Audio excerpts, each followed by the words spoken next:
that? Me?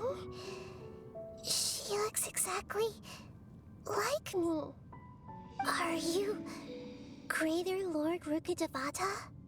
Yes, that's me. Are you surprised by my appearance?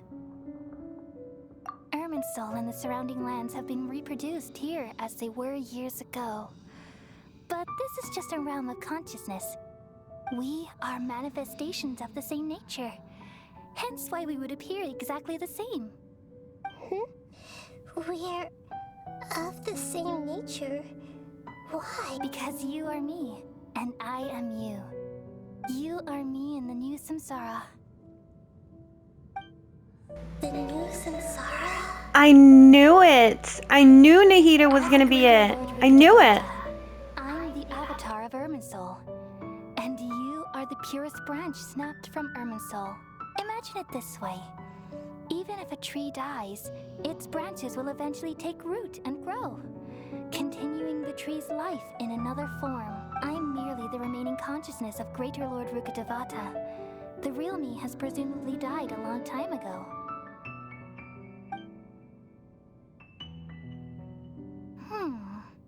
Judging from your appearance, I've probably been dead for 500 years. But you're finally here. My new self in the samsara. If this is true, then am I going to be a great archon like you someday? Though we share the same nature, our fates are bound to be different. All things have their own fate.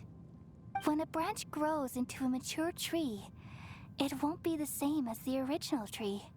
That's why fate is the ultimate knowledge, isn't it? That's a great insight. Yes, very good. It's also precisely why you won't become like me. Really? But perhaps you may become an even greater archon than I. I already see a determination in you that I didn't possess in my time. And the future that it leads you to will be yours alone, along with the blessings from your past experiences. Don't worry. The growth of wisdom is like that of a plant. You only need to wait quietly for the flower to bloom. Come to think of it, the sages never had the faintest inkling of the meaning of wisdom. Thank you. Nothing makes me happier than discovering that the archon I always admired was in fact myself in another fate. It's so nice to speak with you, Greater Lord Rukkhadevata. I've always wanted to meet you. The feeling is mutual. From the moment I snapped the branch off Irminsul and created you, I've also looked forward to talking with you. Could you tell me why you wanted to create me? And what exactly happened when you died? Ah, I see. You're here seeking answers, right? Everything that day, even the sky itself, changed into a color like this. At that time, the seven were all summoned to the nation of Conria. Except for me. I had a more important task to attend to. I had to protect Irminsul. The disaster occurred together with the pollution of forbidden knowledge. At that very moment, with my consciousness connected to Irminsul, I sensed something was wrong. The pain started to torment my mind. By the time I reached Irminsul, it was already displaying signs of corruption. Had I not repelled the pollution of forbidden knowledge with King Deshret thousands of years ago, I might have felt even more hopeless and lost. So what exactly is forbidden knowledge? It's a kind of knowledge that doesn't belong to this world, and a form of truth that can't be understood. It came from the very bottom of the abyss.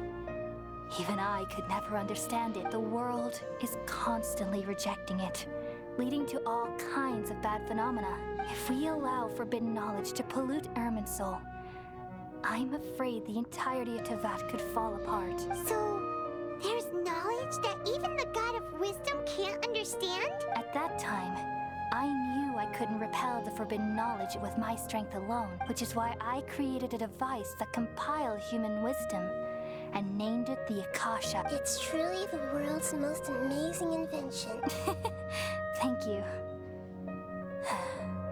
For a long time, I thought dreams were the fruit of human wisdom. Though it was selfish to do so, I borrowed people's dreams using the Akasha. Then I compiled their wisdom and all of my own power. Well, did it work? Thanks to the wisdom of the people of Sumeru, almost all the forbidden knowledge was cleared from Irminsul. But things didn't go as smoothly as I thought. I had a terrible headache, which gave me an uneasy feeling. And then I remembered that my consciousness was also connected with Irminsul. It brought me knowledge and wisdom, but vile corruption as well. From the very beginning, my existence had been polluted by the forbidden knowledge. Oh no. How could that happen? I've experienced that pain in your consciousness. It must have been a horrible experience. Yes, but my feelings weren't important. The important thing was that even if I died, my existence and everything related to me would continue to exist in Irminsul as memories and knowledge, meaning that the forbidden knowledge couldn't ever be permanently eradicated. And there's no way for me to eliminate myself.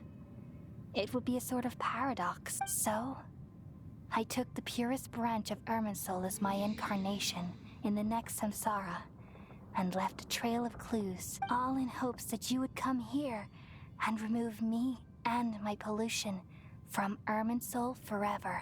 Wait, no, I can't. So you realize what that implies? You are very smart indeed. Irminsul has all the knowledge and memories of this world.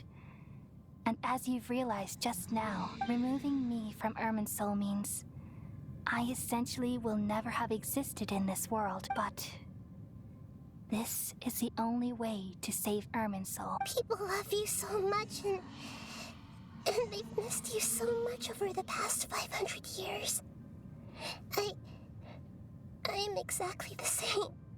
So how can we just forget you like that? Is there really no other way?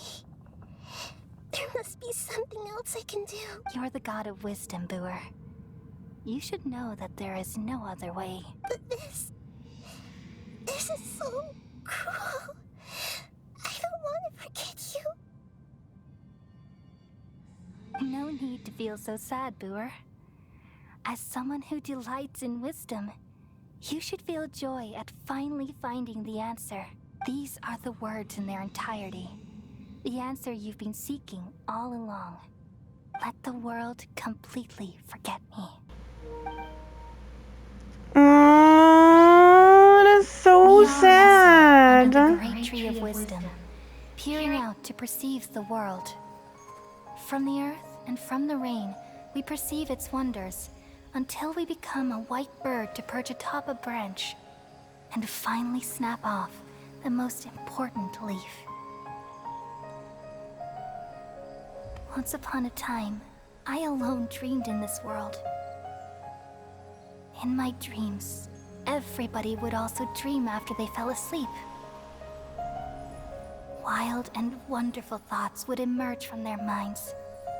Some tumbled to the ground, and others floated to the sky, connecting all things in the world into one dazzling net. Among a plethora of worlds were numerous smaller worlds, all of fate, finding within the tapestry their brilliant glow.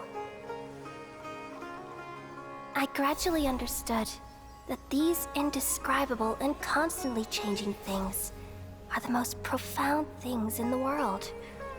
Only they can completely repel the madness. Only dreams can awaken consciousness from the deepest darkness.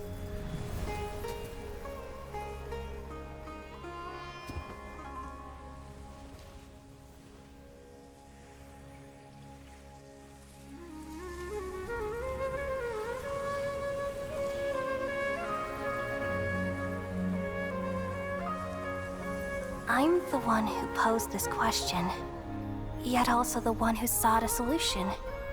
Saving the world with the dreams of the people used to be my answer.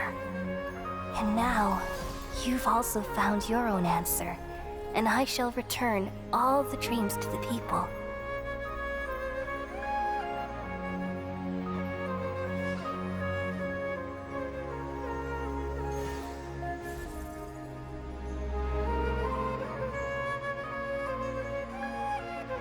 Goodbye, people of Sumeru. May you be blessed tonight with the sweetest of dreams.